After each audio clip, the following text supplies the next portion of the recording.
Nigeria's foreign trade recorded a decline of 18% in the first quarter of this year. The trade balance dropped to 8.3 trillion naira in quarter one of 2020 from 10.12 trillion naira in quarter four of 2019. The amount represents a trade deficit of 138.98 billion naira during the said period.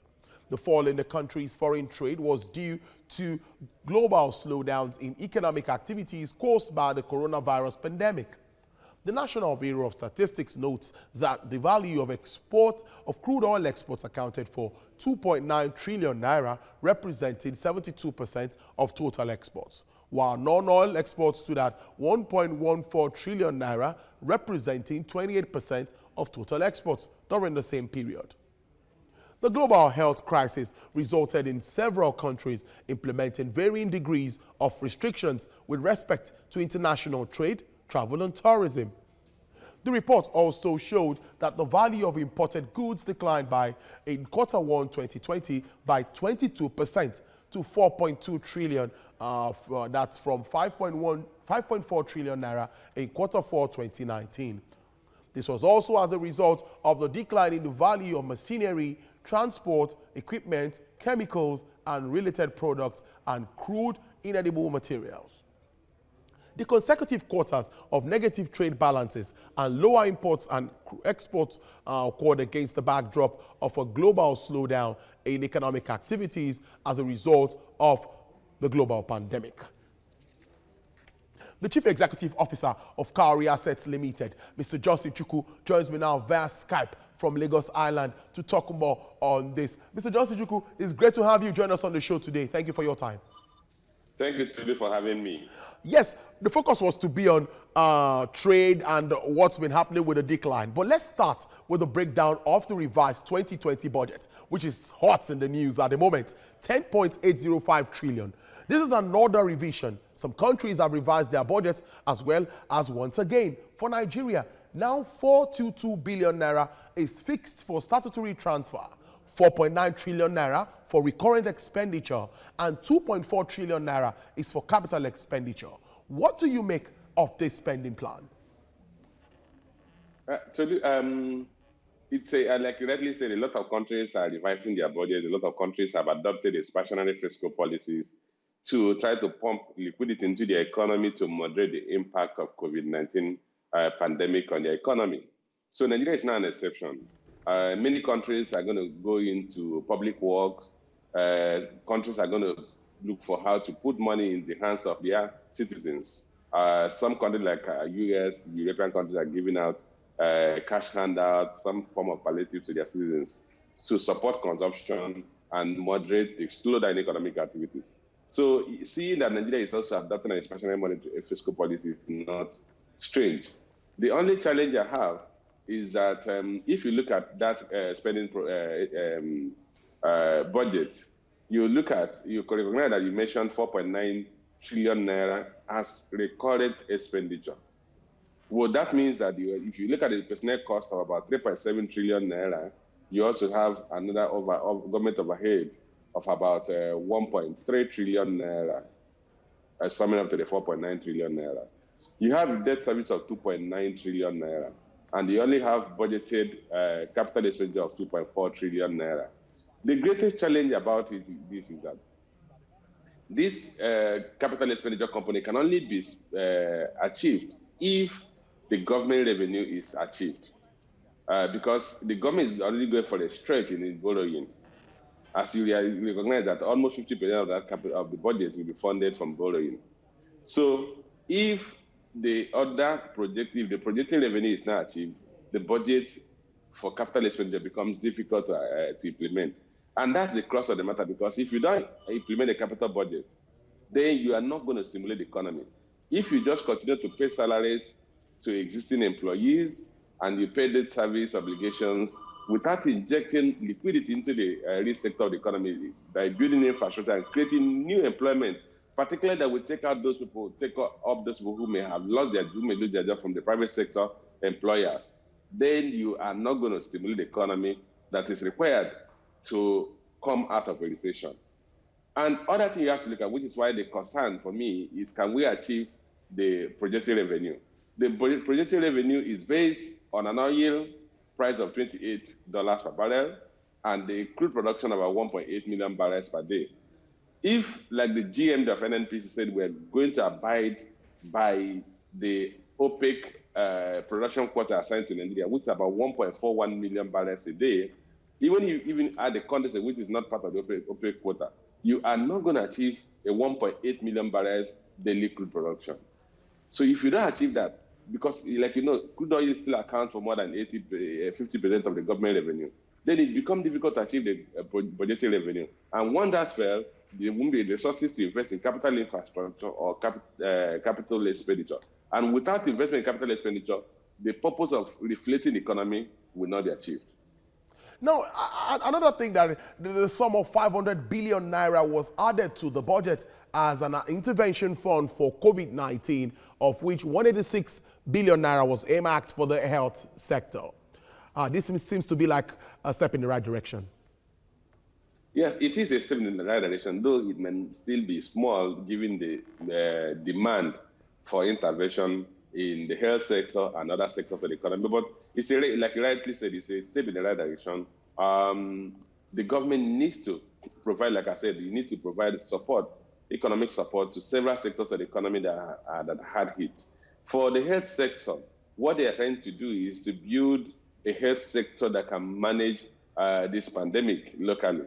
But beyond the health sector, if you look at other key economic sectors, the small and medium-scale enterprises, they are one of the most hit sectors of the economy, the hospitality industry, the airline industry. In other countries, governments are providing financial support to such sectors.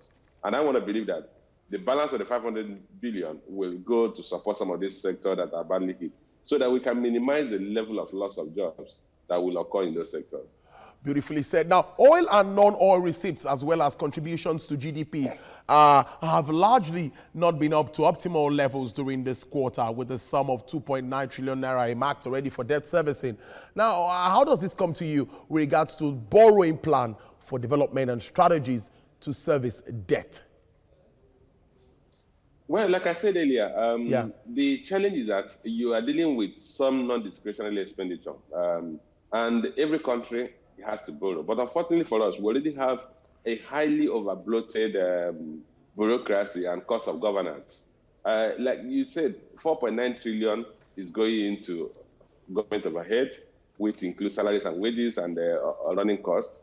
2.9 trillion going into debt service. If you sum up those two, you're already about 7.8 trillion naira. True. And that is almost, if you use last year's revenue, the government earned about 4.6 trillion naira. That's actually higher than what the government earned last year. And remember, last year was a normal year where oil price averaged about $64 per barrel. And our crude production was almost 2 million barrels a day. So if you just oppose that to the current economic environment, where oil price is in about $40, and that's even what everybody is celebrating, and our crude production is not supposed to go above 1.5, 1.6 million barrels throughout this year, then it becomes difficult to project how the government will meet some of these expenditures. Like I said, we already have, unfortunately for us, we have non-discretionary expenditure that has actually ballooned, and it leaves little room for government to invest in infrastructure. The debt service is obligatory, it's non-discretionary. Once you have taken the debt, you have to pay the debt obligations. And you already have about 2.9 trillion in that area, and we're going to borrow more. The National Assembly has also approved about $5.5 billion borrowing. Of course, we already have IMF approved $3.4 billion loan for Nigeria.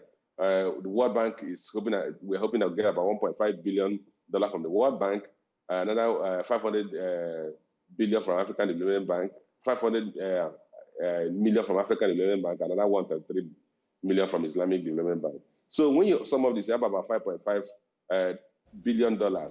By the time you borrow that, though these are concessional loans, but even if the interest rate is 1 or 2%, they add to your cost of servicing debt. And then the government also already had local borrowing plan, which has already been approved by the National Assembly.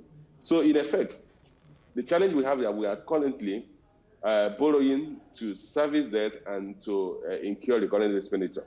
And my preference is that we are borrowing to invest in infrastructure. If the 5.5 billion dollars we're borrowing is going to go into infrastructure. We are likely going to see a very short entry into recession because that will create new employment and that will moderate the job losses that we're going to experience in the private sector.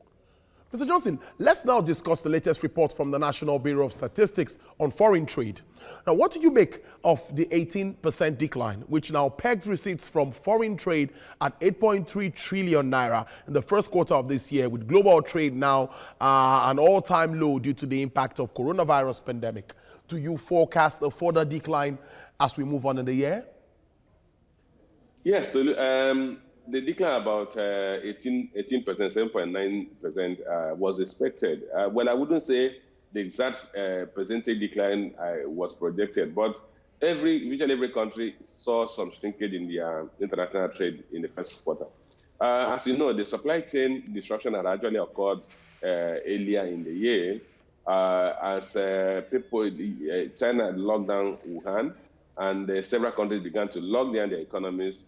And you saw a slowdown in imports. Import declined about 21%. So you saw a contraction in imports because clearly people slowed down their consumption, people stopped traveling as a result of the disruption of the supply chain. So it was expected that we should have a decline in the first quarter. The second quarter will actually be more severe than that because, you know, our economy was locked down for almost 2 months in the second quarter. April and May was a lockdown period for the Nigerian economy. So you saw little consumption. So you must have seen minimal imports. You may also see very big slowdown in exports. You saw oil price collapse, and we actually went into negative in the second quarter of this year.